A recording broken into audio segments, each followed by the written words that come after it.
अस्सलाम वालेकुम नाजरीन, अपना पेज के प्लेटफॉर्म से दायम भट्टी आपकी खिदमत में हाजिर है। नाजरीन, मौजूद हूँ इस वक्त वाक़ा न्यू सिटी फेज़ 2 में, जहाँ पर एक शानदार दफ्तर का इफ्तिताह किया गया।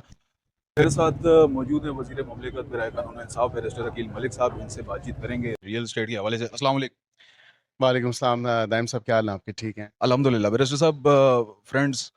Rent a car property adviser Malik साहब ने शानदार दफ्तर का इफ्तिताह किया। आपने शिरकत की, बहुत शुक्रिया आपका। क्या कहना चाहेंगे आज के इस इफ्तिताह के हवाले से? बिस्मिल्लाहिर्रहमानिर्रहीम। सबसे पहले तो मैं मलिक उमैर साहब और उनकी जितने भी तमाम तर दोस्त हैं, उनकी फ़ैमिली के मेंबरान और उनके जितने भी रफ़क़ा हैं, उनको सबको मुबारकबाद पेश करता हूँ कि फ्रेंड्स रेंट ए कार, और ना सिर्फ ये लेकिन इसके साथ-साथ प्रॉपर्टी का भी ऑफ़िस का आज इफ्तिताह किया। बात टाइप ऑफ बिज़नेस की नहीं होती, बात एंटरप्रेन्योरशिप की होती है, और ये इनके एंटरप्रेन्योरल स्किल्स थे जो उन्होंने खुद जो है, पहले ये अपनी स्टोरी भी इन्होंने सुनाई कि पहले ये मोबाइल पे ये सारा मामला या कारोबार करते थे, तो अब अल्हम्दुलिल्लाह इन्होंने एक्सपैंड किया है। इन्होंने अपनी जो कारोबार है उसका बाकायदा तौर पे आगाज़ किया है, और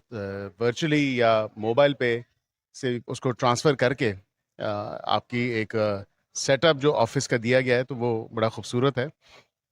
मैंने आज इसका इफ्तिताह किया। मैं अपने भाई का शुक्रगुज़ार भी हूँ कि उसने मुझे ये मौका दिया, मेरे पे एतमाद किया, और मैं उम्मीद करता हूँ कि अल्लाह ताला इससे दिन दुगनी रात चुगनी जो है तरक्की अता फ़रमाए, और इस कारोबार में खैर व बरकत और आफ़ियत वाला मामला जो है वो इसे अता फ़रमाए। बैरिस्टर साहब, रियल एस्टेट के हवाले से बात करूं तो 2025 को कहा जा रहा है कि ये रियल एस्टेट का साल है। और जिस तरह गुज़श्ता कई सालों से 2-3 सालों से रियल एस्टेट पर एक बुरा वक्त था, वो 2025 में हालात बेहतर हो रहे हैं, बैंक नीचे आ चुका है। मज़ीद क्या देख रहे हैं कि गवर्नमेंट इस रियल एस्टेट सेक्टर को बेहतर करने के लिए क्या इक़दामात कर रही है? देखें, हुकूमत की तरफ से हमने बड़े जामे जो है अपने अखबारों में भी देखा होगा, टीवी पे भी सुना होगा कि वज़ीर आज़म साहब ने एक डिटेल ब्रीफिंग जो है इसमें मांगी है, और इस पूरी इंडस्ट्री के हवाले से, क्योंकि खाली ये एक रियल स्टेट या प्रॉपर्टी का जो काम है, इससे खाली वो बाइंग एंड सेलिंग नहीं जुड़ी, इससे दीगर और जो एलाइड एसोसिएटेड इंडस्ट्रीज़ हैं या इससे मुतल्लिका इंडस्ट्रीज़ हैं, आपकी क्रश की हो गई, आपकी सीमेंट की हो गई, आपकी सरिये की होगी, स्टील इंडस्ट्री होगी, ये जितनी भी हैं इंडस्ट्रीज़, तो इसके साथ एसोसिएटेड हैं। ज़ाहिरी बात है कि हमें उस वक़्त ये मुश्किल इक़दाम उठाना पड़ा, और इसमें जो टैक्सेशन या दीगर इसके साथ मामलात थे, उनको सख्ती से देखना पड़ा। लेकिन मुश्किल वक़्त जो है वो ख़त्म होने की तरफ है, और 1.5 साल में आपने देखा अल्हम्दुलिल्लाह हुकूमत की तरफ से कलीदी इक़दामात जो उठाए गए, और जो काम हमने किए हैं इस 1.5 साल के पीरियड में, ऑलमोस्ट वो आपको नज़र आ रहा है कि इन्फ्लेशन बमुश्किल जो है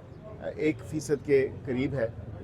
लिटिल ओवर 1%। लेकिन उसके साथ साथ ये भी मैं आपको कहूँ कि इसका ट्रिकल डाउन इफ़ेक्ट भी अवाम में जल्द आना शुरू हो जाएगा। अभी मैक्रो इकनॉमिक्स के ऊपर जो है हमारा फोकस था, माइक्रो इकनॉमिक इसके साथ अगला नेक्स्ट स्टेप होगा, ताकि अवाम भी इससे मुस्तफ़ीद हो। हुकूमत की मईशत तो मुस्तफ़ीद हुई है, लेकिन जब तक इसका फ़ायदा डायरेक्टली अवाम तक नहीं पहुँचेगा, तब तक की हमारी कोशिश अधूरी होगी। रियल स्टेट के हवाले से एक जामे पॉलिसी तैयार की जा रही है। वज़ीर आज़म पाकिस्तान ने इस पर तमाम तर ब्रीफिंग्स जो हैं वो ली हैं, और एक कमेटी भी कायम की है जो गुज़ारिशात जो है वो वज़ीर आज़म तक पेश की करेगी कि इसमें हम मज़ीद क्या बेहतरी ला सकते हैं, और इसमें क्या जो है बेहतरी लाई जा सकती है in terms of employment generation के हवाले से, इन्वेस्टमेंट के हवाले से, और सिक्योर और सस्टेनेबल इन्वेस्टमेंट के हवाले से। क्योंकि वज़ीर आज़म साहब का बड़ा एक एतराज़ रहा है कि गो के जब फ़ाइलें हाथ बदलाती हैं तो मुल्क को फ़ायदा नहीं होता। मैं बखूबी समझता हूँ उनका इशारा किस तरफ है, और ये तमाम तर जो मामला है, ठीक है एक इंडस्ट्री उससे जुड़ी है, लेकिन थोड़ा सा हमें जब हम अपने फ़ायदे के लिए मुल्क को नुकसान पहुँचाते हैं, तो ऐसा भी नहीं होना चाहिए। अगर हम इस मुल्क में रह के कमा रहे हैं, काम कर रहे हैं, इस मुल्क से फ़ायदा उठा रहे हैं, तो इस मुल्क को भी थोड़ा सा फ़ायदा देना चाहिए, और अपनी जो ज़िम्मेदारी है टैक्स के हवाले से वो भी हमें अदा करनी चाहिए। बैरिस्टर साहब, टैक्स के हवाले से एक जिम्मेदारी तो आवाम निभा रही है, टैक्सेस दे रही है, लेकिन इस वक्त टैक्सेस बहुत ज़्यादा हैं। तो क्या समझते हैं कि गवर्नमेंट इन टैक्सेस को कम करेगी? जो एक कमेटी का आपने बात की, टास्क फोर्स भी वज़ीर आज़म साहब ने बनाई है, वो एक तवील अरसे से बता रहे हैं कि वो टैक्सेस में रिलीफ के लिए वर्किंग कर रहे हैं, लेकिन अभी तक उसमें उनको गवर्नमेंट की जानिब से कामयाबी नहीं हो रही। تو کیا وہ کامیاب ہو سکیں گے ٹیکسز کی ریلیف کے لیے؟ بالکل بالکل کامیابی ہوئی ہے، اور یہ آپ دیکھیں کہ 7 روپے 41 پیسے کی 39 پیسے جو پر یونٹ بجلی کی جو ہے اس میں ریلیف میں فراہم ہوا ہے۔ ویسے تو میں ریئل اسٹیٹ کے ٹیکسز کے حوالے سے اچھا، ریئل اسٹیٹ کی ٹیکسز، میں جنرل اوور آل ایک ٹیکسیشن کے سسٹم پہ بات کرتا۔ ریئل اسٹیٹ کے ٹیکسز پہ دیکھیں جی، اس میں کمی کے اوپر تو یا میں کیونکہ اس کمیٹی کا یا اس ٹاسک فورس کا حصہ نہیں ہوں، میں یہ ضرور آپ کو کہہ سکتا ہوں کہ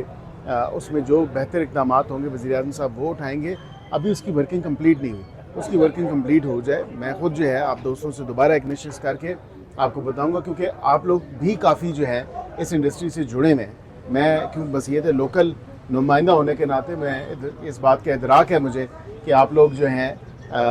مختلف پروجیکٹس، جو نئے پروجیکٹس کی جو اوپننگ ہوتی ہے مختلف سوسائٹیز میں، ابھی ہم نیو سٹی میں ہیں، اسی طرح دیگر سوسائٹیز اس کو گرد و نما، اور یہ ہمارا ایریا یا ہمارا یہ ہلکا علاقہ، یہ تو یقین کریں کہ اتنی مشروم گروتھ ہوئی ہے تمام سوسائٹیز کی، تو یہاں پہ بالکل اس حوالے سے اس اینگل سے بھی دیکھنا ضروری ہوگا کہ اس میں ٹیکسیشن میں بھی ریلیف فراہم کیا جائے، کیونکہ نہ صرف سیلر لیکن بائر اور اینڈ کنزیومر جو اس کا ہے اس کا فائدہ اس تک پہنچ سکے۔ رجسٹر صاحب، ایک آخری سوال بطور وزیر قانون و انصاف، آپ ہمارے یہاں پر غیر رجسٹرڈ ہاؤسنگ سوسائٹیز کا بہت زیادہ کنسیپٹ ہے، خاص کر چکری آپ کا حلقہ بھی رہا ہے، وہاں پر آر ڈی اے ایکشن لیتا ہے لیکن اس کے بعد ڈیولپر دوبارہ کام شروع کر دیتا ہے، تو اس حوالے سے جو غریب عوام ہے، لوگ وہاں پر انویسٹ کر رہے ہیں فائلوں میں، دیگر آپ کے نالج میں چیزیں، تو اس حوالے سے گورنمنٹ کیا حکمت عملی بنائے گی کہ جس سے جو غریب عوام جو اس میں انویسٹمنٹ کر رہی ہے ان کی انویسٹمنٹ سکیور ہو سکے؟ دیکھیں، یہاں پہ اگر آپ حکومت پنجاب کے حوالے سے دیکھیں تو انہوں نے بڑا اچھا اقدام اٹھایا اور فیڈریشن نے اس کو سپورٹ کیا۔ جتنی غیر قانونی ان رجسٹرڈ یا جن کو اپروول، جن کے پاس این او سی اور ڈاکومنٹیشن موجود نہیں ہے، وہ تمام تر سوسائٹیز، ان کی لسٹ شائع ہوئی تھی، آپ کو یاد ہے، بالکل یاد ہے، اور اخباروں میں اس کی اشاعت بھی کی گئی تھی، اور اس کے ساتھ آر ڈی اے نے ان کے خلاف ایکشن بھی لیا۔ جس نے اپنی ڈاکومنٹیشن کمپلیٹ نہیں کی اور عوام کو وہ چونا لگانے کے چکر میں تو ان کے تو بالکل کسی قسم کی رعایت نہیں ہے اور کسی قسم کی چھوٹ نہیں ہے۔ اچھی سوسائٹیز ہوں، اور سوسائٹیز ہونی چاہیے کیونکہ ڈیولپمنٹ ہو رہی ہے، ہماری پاپولیشن بڑھ رہی ہے، اس کے ساتھ ساتھ لیکن وہ کوالٹی فراہم کریں، وہ سیفٹی سیکیورٹی فراہم کریں، وہ جو ہے یہ انشور کریں کہ یہ ایک فائل جو ہے وہ 10 بندوں میں نہیں بکی ہوئی، ایک فائل جو ہے وہ ایک ہی بندے کے پاس ہو تاکہ وہ اپنا گھر تعمیر کر سکے، اور اگر اسے نہیں کرنا گھر تعمیر تو اپنی فائل وہ آگے بیچ دے، اور اس پہ کوئی اگر اس کا انویسٹمنٹ کا فائدہ ہوتا ہے اور اس پہ کوئی ارننگ اس کو ہوتی ہے تو ٹیکسیبل انکم ہے، اس پہ ٹیکس ادا کرے اور بالکل کرے۔ لیکن یہاں پہ جو اچھا احسن اقدام ہم نے اٹھایا، آر ڈی اے نے، آپ کو دیکھا کہ پتہ نہیں 15-16 اس ایریے میں، اس خطے میں سوسائٹیز کو ان کی جو ہے تشہیر کی گئی، کہا گیا کہ آپ مت انویسٹ کریں، تو عوام کو تو ہم آگاہی دے رہے ہیں اور ان سوسائٹیز کے خلاف کریک ڈاؤن بھی شروع کر رہے ہیں۔ باقی دیگر میرے خیال سے عوام کو خود بھی مشتری ہوشیار باش جو کہا جاتا ہے وہ بھی ہونا چاہیے کہ کئی سوسائٹیز ایسی ہیں جن کی کتنی فائلیں بک رہی ہیں، برخلاف حکومت اپنے اقدامات جو اچھے ہیں وہ اٹھا رہی ہے، لیکن اس کے ساتھ ساتھ جو قانونی اقدامات ہیں، اگر کسی کے ساتھ کوئی دھوکہ فراڈ ہوا ہے تو قانون بھی حرکت میں آئے گا، اور قانونی طور پہ بھی جو چارہ گوئی ہوگی وہ اپنا کرنے کا حق رکھتے ہیں۔ بہت شکریہ برس۔